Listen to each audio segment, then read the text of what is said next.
Student, तो आज एक इम्पॉर्टेंट टॉपिक जो आपने पढ़ा होगा question, √3 is an irrational number.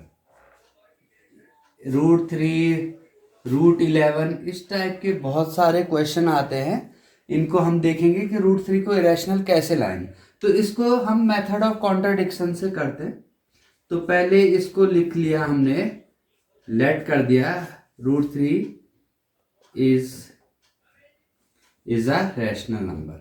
हम क्या लेके चले कि √3 एक क्या है, रैशनल नंबर है। अब आपको पता है रैशनल नंबर है, तो रैशनल नंबर को किसकी फॉर्म में लिख सकते हैं, p/q की फॉर्म में। आपको पता है जिसमें p और q क्या है, p एंड q आर को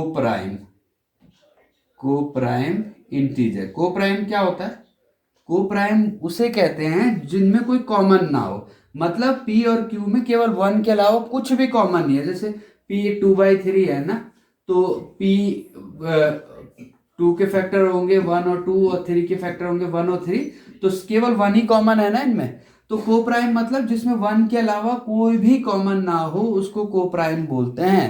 ठीक है, ओके। और q क्या नहीं हो सकता, 0 के बराबर, क्योंकि q 0 होगा तो ये डिफाइन नहीं होगा। तो क्या किया हमने, √3 को पहले रैशनल नंबर माना। तो रैशनल नंबर माना तो √3 को क्या लिख सकते हैं हम, p/q, where p and q are co-prime. Co-prime आप समझ ही गए, जिनमें कोई कॉमन ना हो except 1 and q is not equal to 0। Okay, अब करेंगे squaring both side. Squaring both side किया, ये आ गया p/q का होल स्क्वायर। ओके, यहां तक कोई प्रॉब्लम नहीं। ये क्या आ जाएगा 3, ये आ गया p²/q²। इसको क्या लिख सकते हो आप, बोलो, क्रॉस मल्टीप्लाई कर दो, ये हो गया 3q² = p²। इसका मतलब क्या होता है, 3q² = p² का मतलब क्या है। जैसे मैं आपको एग्जांपल दूं, मैं लिख दूं 9 और यहाँ लिख दूं 3 × 3, तो इसका मतलब क्या होगा, p² इज डिविजिबल बाई 3। इसका मतलब यही है ना कि p² is divisible by 3। p², जैसे 9 इज डिविजिबल बाई 3, तो p² इज डिविजिबल बाई 3। ठीक है, और सिंपल हम लिख सकते हैं p is also divisible by 3। जैसे ना, अगर 16 4 से डिवाइड होता है तो 16 का रूट भी 4 से क्या होगा, डिवाइड होगा। Okay, p² is divisible by 3, तो p is also divisible by 3। तो p को क्या लिख सकते हैं हम, 3m लिख दिया। इसको क्या लिख दिया, p अगर 3 से डिविजिबल है तो m कोई इंटीजर है। m क्या है, जहां इंटीजर है, क्या है, क्योंकि मान लो 3 × 1 = 3, m 1 है तो 3 हो गया, 2 है तो 3 × 2 = 6, m कोई इंटीजर। समझ गया, p² डिविजिबल बाई 3, तो p is also divisible by 3, तो p डिविजिबल बाई 3 है तो 3m लिख दिया है। m जहां 1 2 कोई भी इंटीजर हो सकता है। अब इसको मैंने इक्वेशन 1 लिया, इसको 2 लिया, तो इक्वेशन 2 से 1 में रख दी p की वैल्यू, तो ये हो गया 3m² = 3q²। 3m² का क्या हो गया, 9m² = 3q²। अब q² = क्या हो गया, 3m²। अब इससे क्या पता चल गया तुम्हें, आप लोगों को, q² = 3m²। तो वही है कि जब q² = 3m² है तो इसको क्या लिख सकते हैं हम, q² इज डिविजिबल बाई, किससे डिविजिबल होगा, q² इज डिविजिबल बाई 3। तो जब q² डिविजिबल बाई 3 है तो q is also divisible by 3। q is also divisible by 3। अब यहां देखो, यहां आपने लिया था p इज डिविजिबल बाई 3, यहां लिया थे q इज डिविजिबल बाई 3।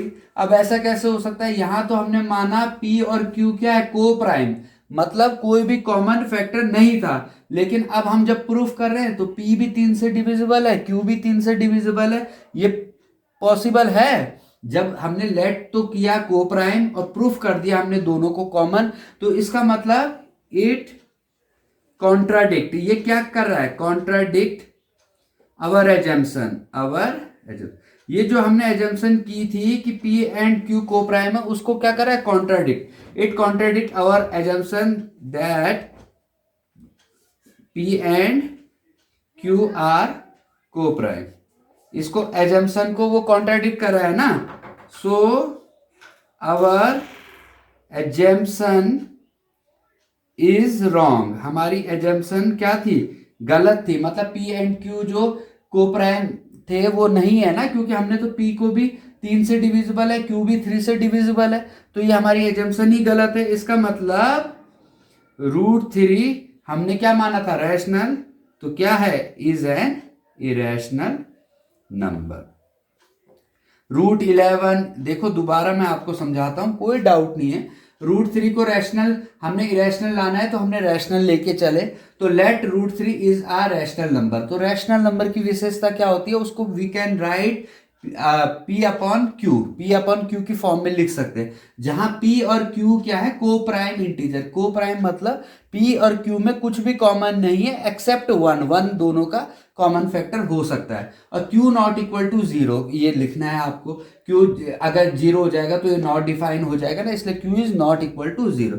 अब क्या किया, स्क्वायरिंग बोथ साइड, क्या किया हमने, स्क्वायरिंग कर दिया, दोनों साइड का स्क्वायर कर दिया। तो √3 का स्क्वायर आपको पता है 3 होता है, और ये आ गया p²/q²। फिर हमने किया क्रॉस मल्टीप्लाई, क्या किया, क्रॉस मल्टीप्लाई, तो ये क्या हो गया, 3q² इक्वल टू p²। तो इसका मतलब है p² is divisible by 3। p² किससे डिविजिबल है, 3 से, तो p² 3 से डिविजिबल है तो p भी 3 से डिविजिबल होगा। तो p अगर 3 से डिविजिबल होगा, हमें पता तो नहीं है ना एग्जैक्ट क्या है, तो इसका लिख दिया हमने 3m, मतलब m कोई इंटीजर है। ओके, अब इसको इक्वेशन 2 ले लिया, इक्वेशन 2 की वैल्यू इक्वेशन 1 में रख दी, तो 3m का स्क्वायर हो गया 3q², तो 3m का स्क्वायर हो गया 9m² इक्वल टू 3q², तो q² आ गया आपके पास 3 3 जा 9, 3m²। अब यहां से क्या है, q² इज डिविजिबल बाई 3, तो q² अगर 3 से डिविजिबल है तो q भी 3 से क्या होगा, डिविजिबल होगा। तो यहाँ क्या आ गया, q is also divisible by 3। यही हमारा एजम्पशन रॉन्ग हो गया। क्यों, हमने क्या माना था कि P एंड Q आर को प्राइम, मतलब कुछ भी कॉमन नहीं है, लेकिन यहाँ P भी 3 से डिविजिबल आ रहा है, Q भी 3 से डिविजिबल आ रहा है। इसका मतलब हमने तो 3 कॉमन ले लिया ना, दोनों के फैक्टर 3 है ना, 3 है ना, तो इसका मतलब it contradict our assumption that, हमारा एजम्पशन क्या था, को प्राइम है, उसको इसने गलत साबित कर दिया। It contradict our fact that √3 is an is a rational number. तो ये कॉन्ट्राडिक्ट कर रहा है ना रैशनल को, इसका मतलब क्या है, √3 इज एन इरेशनल नंबर। तो इस टाइप के √11 √7 जो भी आप क्वेश्चन है सिंपल, उसको इसी तरीके से सॉल्व कर सकते हैं। तो आई होप आपको ये वीडियो अच्छी तरह समझ आए। जो भी आपको प्रॉब्लम हो कमेंट में लिखें, उसको मैं सॉल्व करूंगा। Okay, thank you.